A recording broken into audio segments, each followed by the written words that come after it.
Welcome to Book Talk for October 2016, one of two installments of Book Talk that we'll be doing with Halloween coming up. Stefan and I decided that it would be interesting to do something a little bit more horror-themed, a little bit more unusual, and so I suggested we try Slade House by David Mitchell. That will be coming up in a few days, more towards Halloween, but we're actually playing catch-up with this episode because I have been moving to a new apartment, and now that I'm finally settled in, we can do what would have been the September choice, which is Roadside Picnic by Arkady and Boris Strugatsky. It is a landmark Russian science fiction novel. It was Stefan's choice. My host, as always, is Stefan DiIorio. Check out his YouTube channel at youtube.com/smudboy, SMUDBOY. So I'm going to toss things over to Stefan right now to introduce Roadside Picnic and tell us a little bit about why he wanted to select this one for Book Talk. Hey there. Well, Roadside Picnic is actually one of my favorite novellas. It combines a simplistic storytelling narrative that anyone can pick up and understand with I'd say a soft science fiction side. So yes, it has lots of weird things happening in it, and it's about the daily life of this first contact scenario, but it's really about a guy just trying to get by as well as the town trying to get by and some of the characters in it. It's a very personalized story. It's broken down into about 4 chapters. It's not a 4-act play in the traditional sense, but it's definitely something that you can read, you can stop, you can take a break for a month, come back and say, oh yeah, I remember what's going on.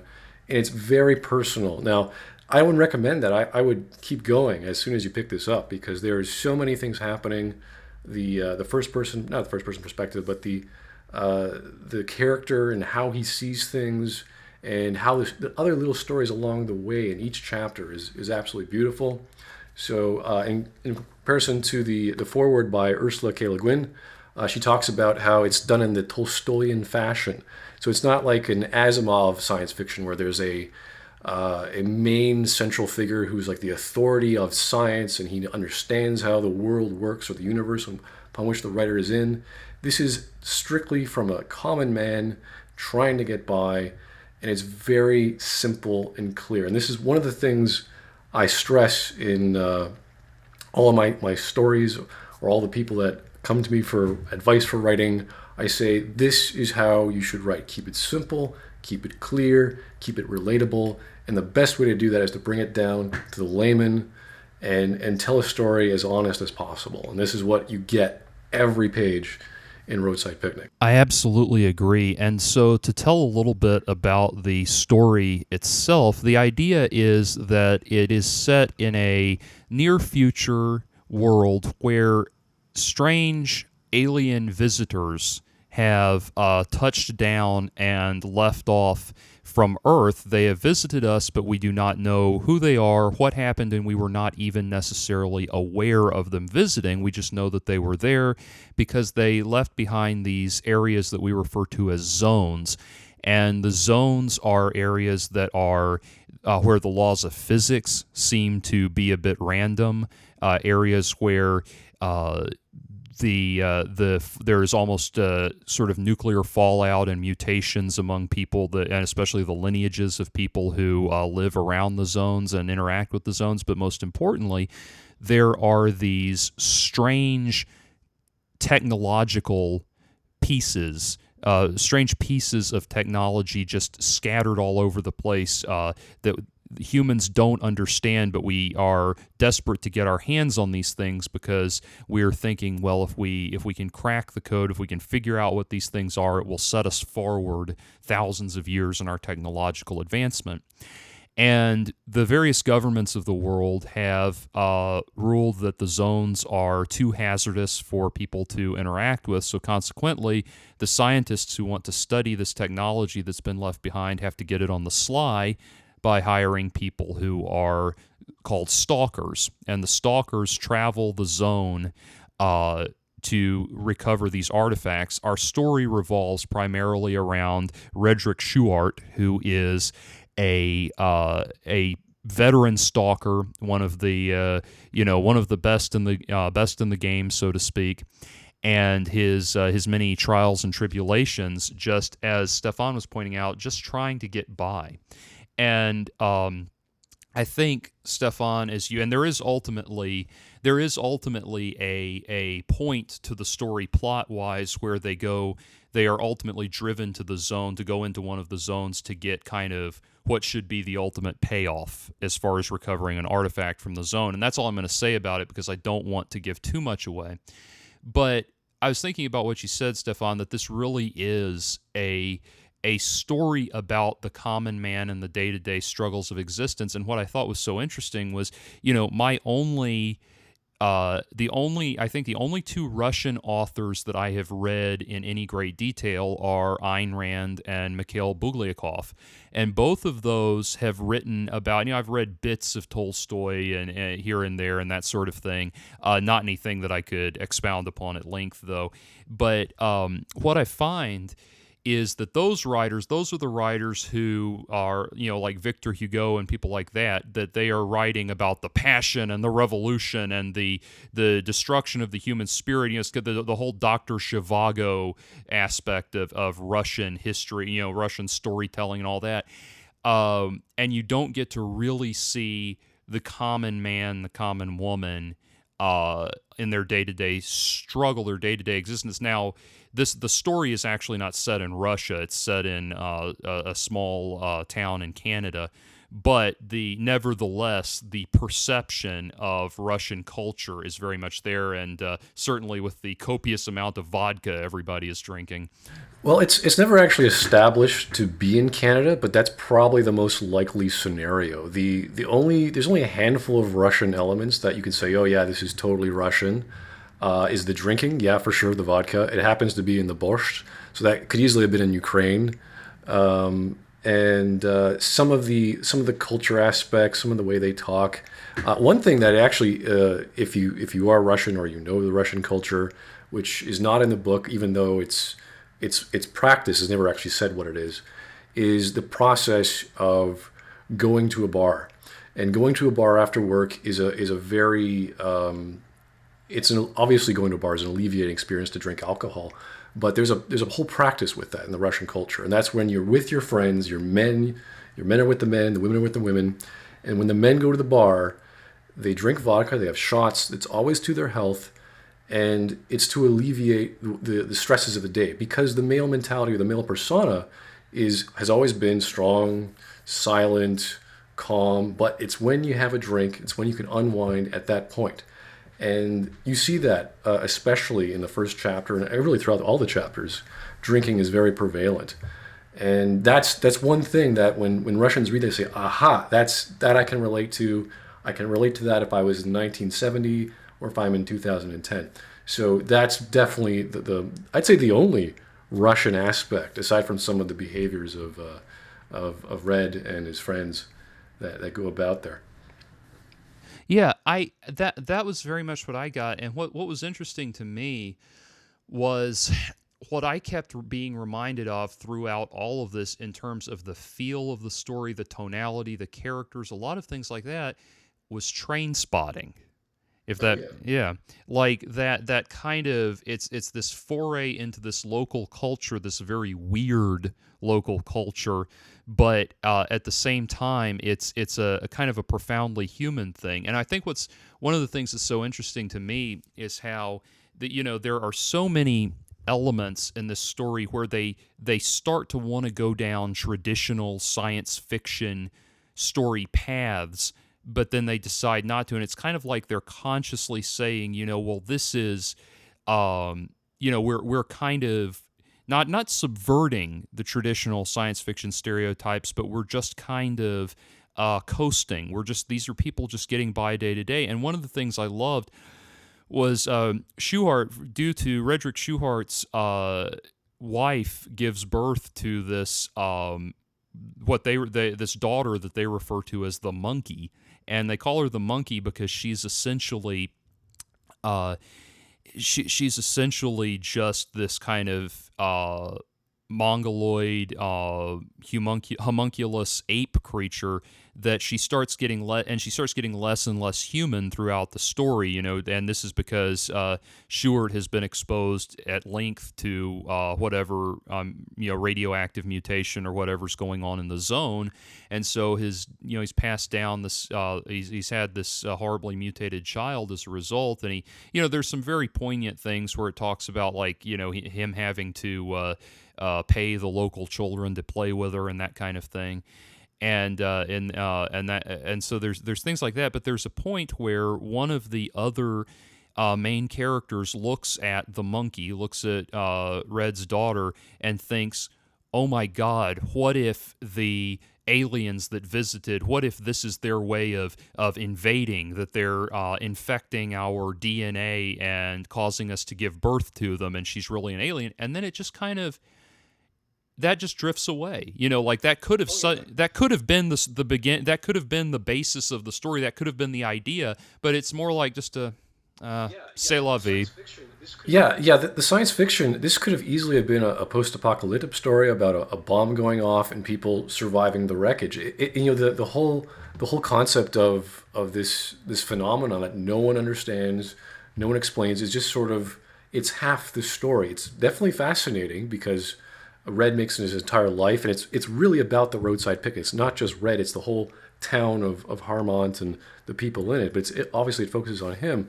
But that's why this story works, because his character is so vital and real and personal, and that goes out throughout the entire story. Even in the third chapter, where he's barely there, where the story actually shifts focus from him.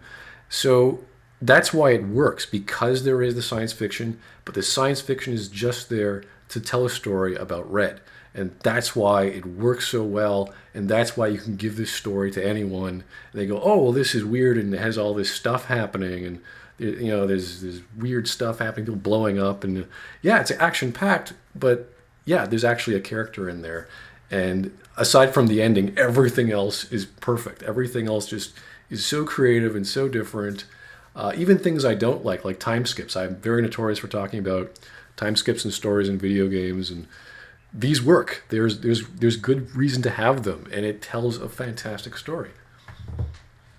Well, that's and as you're saying that, it kind of, I'm thinking about, I don't think I'm giving too much away, but when I say this, but there are a few other things that start happening as a result of living around the zone, and one of them is that Red's father comes back to life randomly, just comes back from the grave and just randomly wanders into his apartment. Like zombies. Right. And what's so funny is these people are so disaffected that it's just like, "Oh, really? Okay, we have to put him back in the grave? Great. Okay. Yeah."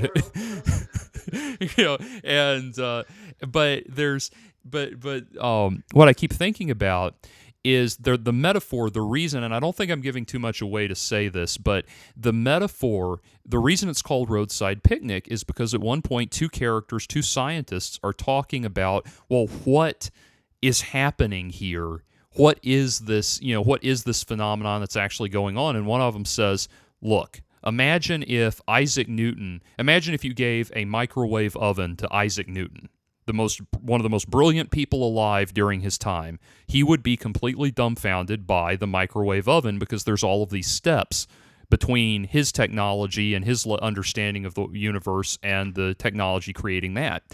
And and so on that note, in that same vein, they say, well, imagine if you are out camping and you stop by the side of the road for a picnic and you leave a bunch of trash behind. You leave, plastic bottles and food containers and portable stove and a picnic blanket, just all of this random detritus that we leave behind and litter and don't even think about. And the animals that have been watching you from the bushes come out and look at all of your stuff that you've left behind and try to understand what it is. It's actually not that significant. It would be totally mind-blowing to them, but it's actually not that significant to us. And so what they say is that what happened, these aliens landed, and they weren't doing anything significant. They were not doing making any great content. It was not First Contact. It was not Star Trek. It was not War of the Worlds. It was not any of that. This was just for them a Roadside Picnic. And that's one of the things that Redrick goes through in the book and comes to terms with, and I think you know what I mean by what's going on by the end of the novel, that what he ultimately comes to terms with is that he's just spent his whole life shoveling through collecting garbage. He's just a glorified garbage collector. It just happens to be interesting garbage because the aliens, it comes from another planet, but it's their equivalent of soda bottles and that kind of thing.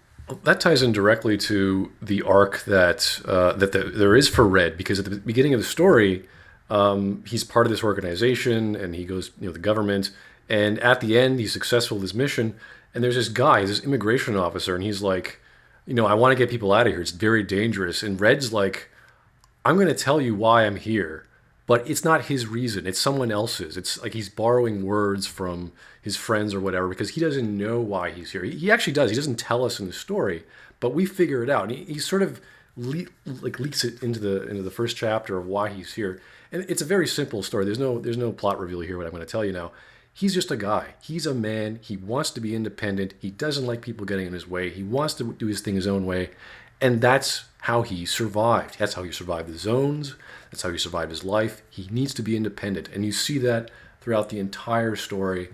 And when you get to the end, I'm not going to spoil anything, but I don't like the use of the lore or the mythos or whatever fantastical aspect of a story to bring about character growth. I just do not like that. It's sort of, character growth should be human, it should be natural, it should be normal. So when you have like the zone and all its artifacts doing wonderful things, I think that's totally cool because it's science fiction. You're supposed to have that stuff, but not at the cost of a dramatic arc. And this is really the only problem I have with the story. If you're an average reader who loves novellas and you read that, you go, you know what, I'll give it a pass. And it's still a great story. It's just for my sensibilities and what an arc should be, that's the only thing that brought the story down, even though I think it's absolutely fantastic throughout. I agree, and I think for people listening that to get a perspective on what we're talking about, it would be kind of like if you think about Harry Potter, to use a very basic example of the fantastical and fiction. Why does Harry Potter work? Well, it works because when we the magic that is dealt with in that story is something that existing characters are reacting to, if that makes sense. So Harry encounters this concept of magic, and he evolves into this heroic person because of it, because it's bringing out who he is. Whereas, the Dursleys hear about magic, and they turn into a bunch of bitter jackasses because that's bringing out who they are. And so it's something you have to be very careful with in fantasy fiction, because you have to know that if you're going to build a convincing character, they have to be convincing outside of the fantastic elements. Right, because Harry Potter, there's a big prophecy, he has this great magical power, but he's just a kid. He doesn't know what he's doing. He has to learn, he has to go to school, he has to develop it, he has to be challenged. And that's great, especially if you're talking about an intro or a background story of a character, how he grows into it. And that's exactly what we want in a main character, whether he's a young boy or an old man. There has to be a form of growth. That growth has to be noticeable. There has to be a point of origin, and there has to be a choice that's made where he remains as he is as a result of that choice, or he changes into another character. And that should be very clear and very simple. It doesn't have to be blatantly, here, there's the lava coming over, and he fights the lava, and it's either melts him or he runs away. It doesn't have to be that clear, but it has to be something that you can say, yep, there it is. It's human. It's normal. I get it. And that's the one thing I didn't quite grasp. But other than that, this is a beautiful story. I recommend you pick this up and compare it to other science fiction stories and see how you enjoy it, because it is definitely a gem of a different shade. Well, this is, there's two things as you're saying that are occurring to me. One is that talking about, the unique perspective this brings to science fiction. This came about very much during the new wave of science fiction, the new wave era, where science fiction writers were not just writing fantastical stories about high-tech tomorrows. They were writing real, soulful, literary fiction, and that was actually a lot of those writers, Philip K. Dick, Harlan Ellison, outstanding among them, yearned to write literary fiction. And they wanted to, they were guys that grew up with Buck Rogers, but they wanted to evolve that into something better or something more substantial with more artistic merit. And Ellison, outstanding among them, is central to that movement. And kids today, you got to understand, kids, science fiction as you know it today exists because of the new wave of science fiction. I mean, you're talking about Ellison there. This is the definitive Russian version of science fiction, and it's also happened to be the influence of a game. The same with Metro 2033. I think that was Glukovsky. Again, it also made into a game. So there's reasons why these things are done and why they're popular and why they work. Now, again, there's also a movie I'm sure you might have heard of that was not exact, but it was loosely based off. And again, it's part of media. It's part of how people sell things and make things that are popular. So yeah, always go to the book first, see where the inspiration came from, see all the other media. I wouldn't recommend people go out and play Stalker, really. It's really, there's nothing to do with the story, but it is an aspect of it. It's this whole multimedia chain, and we look at the classics and we go, you know what, this is something that people loved back in the day. Now that we have technology to simulate it or to play with it, what can we do? So obviously the translation and the implementation of those ideas did not come very clear, but it was enough to inspire some team of developers to make a game out of. So there must be something behind that. So this is not the reason why we chose the story, not at all. It's just a coincidence. It is still one of the more famous Russian science fiction novels out there, though. Mm-hmm.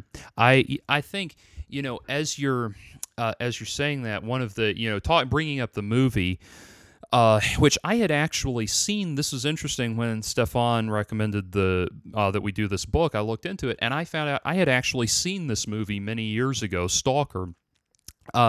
It's an Andrei Tarkovsky film, and Tarkovsky, did the original Solaris and other masterworks like that. And so I remembered not liking it, and it was very strange. I remembered not liking it, and what was funny was I remembered having seen it.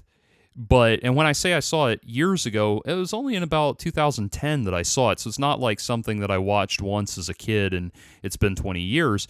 And none of it really stuck with me. None of it stayed with me. And so when we were doing this book, I went and rented the movie again and watched it again.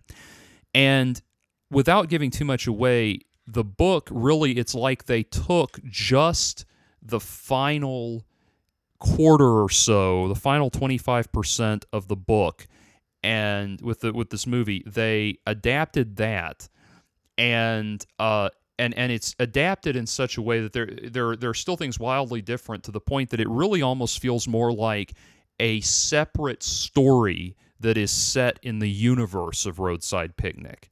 And what happens is everything, they do not dramatize, obviously it was done on a tight budget, but even so, they do not dramatize any aspect of being in the zone. Now, what we've been describing here, the zone, there's all this weird technology, there's mutants running around, there's all of this shit. There is some great stuff in there for the to stimulate the mind and the imagination, but they do not go into any of that in the movie. It is literally three guys walking around in a wide open field for 2 hours, more than 2 hours, and everything is conveyed through dialogue. If you do not speak the language, then obviously you are stuck looking at the subtitles for the entire duration. Or, this was amazing, this blew my mind, there is a dubbed audio version on the DVD, but all the dialogue is read by one person. So you still have to be, so if you've got two characters talking and they're not facing right onto the shot, you're completely screwed as far as knowing who's talking. You have to kind of make careful notes of everybody's positions on things so that you can best assume who would most likely be saying that. So it really doesn't translate well. I don't think it's one of, Tarkovsky is unquestionably a master, but I don't think this is one of his better works. I don't think he really explores the full potential of this story. He wanted to, you could tell with his story, he wanted to get more into the science fiction aspect of it rather than the characters. The characters don't even have names in the movie. They're just the stalker or the this or the that. They don't have specific names. He wanted to get more into the alien aspect of it, but he does that entirely with dialogue and doesn't get into the actual visual aspect of it. It's kind of like it's like almost the polar opposite of Blade Runner in a way in terms of visual. I mean, you and your friends could make this movie and remake this movie for very little money in a wide open field one day. And all you need a wide open field and a shed. That's really all you need. And the material found in this universe can easily have been turned into a miniseries on TV with a low budget, and it would have been fantastic. I mean, you don't have to do much because it's all about it could be a thriller drama, it could be lots of things, but it's all about people trying to survive in this completely misunderstood, unknown yet scientific world that is just full of wonder and terror but it's not really about science. It just that happens to be part of it. Kind of like how the Time Traveler's Wife. It's a soft science fiction story. It's really a romance story, but told in this broken way. But it's really about relationships and what this man is, what he's trying to do, why he's trying to do it, trying to figure out who he is. Those sorts of things inspire you. Those sorts of things make you want to write your own story or do a painting, write a song, even if it's bad or good or whatever. You want to. This is what art should be to me. So if I were to have teach my student how to write, and he wrote something like this, I would be crying of how beautiful someone would understand what I'm trying to say and be creative with it. So definitely pick up this story. If you don't like science fiction, you're still going to like it. If you love science fiction, you have to read. Yeah, it's more. It really is like when we emphasize like we are talking when it comes to the level of science fiction, the way the science fiction is presented in this, it really feels almost less like science fiction and more like just encountering maybe going to a country that has a little bit more technology than you. Like if you're American and you go to Japan for the first time, they have these extraordinary computer advances. It's almost like that. It almost doesn't feel like science fiction were it not for the fact that it's acknowledged that it's aliens that did this and that kind of thing. Yeah. The third chapter is really just there to make face with the audience of sci-fi readers. They go, okay, we know it's sci-fi. Come on, give us something to work with. And they finally have a conversation about it. And the scientist is like, well, it breaks this rule, breaks this law. That's not really a big deal. And it's like, oh, okay. Yeah. It really is that. And then there's a little, the ending. The ending does kind of explain a few things, but there again, the ending, as much as there is to talk about in the ending, we're not going to do that here because it'd be too much of a spoiler. One thing I'll say, I think the best way to explain this book to people that are not familiar with it and not familiar with the Strugatskys is, I have liked a lot of the M. Night Shyamalan movies, even some of the ones that people have traditionally not liked, like The Village, and I even enjoyed Lady in the Water, although it's hokey as all hell. But, I loved Signs, and I loved Unbreakable, and all these things. And the problem is, though, that the frustration that everybody has with Shyamalan, and the frustration I have too, which, made me jump off the boat as far as The Happening and some of the more recent movies, is that he comes up with these great concepts, these great premises for science fiction, fantasy, horror stories, and we go into the movie wanting to explore that, but really that's just a setup, a backdrop for a story about family and interpersonal relationships and human relationships and all that, and it's always very unsatisfying. This book does that. That is what this book is. But it does it successfully. It does it in a satisfying way. You don't feel like you've been ripped off by, what a twist and all of that. You really just feel like, wow, this was a really great, very subtle, it's almost like beatnik science fiction in a way. So it really is it really is, drinking fine wine when all you're used to is hooch, so to speak. So it's a really good experience. Well, with that in mind, we are at 30 minutes, and so we want to thank you, as always, for checking out BookTalk. If you enjoyed this program, please consider making a donation to patreon.com/JordanOwen42. It'll help us continue to keep bringing you great content like this. And then also want to tease you a little bit with the book that we're going to be doing for our Halloween special, for our actual October episode, which is Slade House by David Mitchell. This is a more recent novel, very recent novel, actually. I think probably the most current book that we've done, because it came out in the last year or so.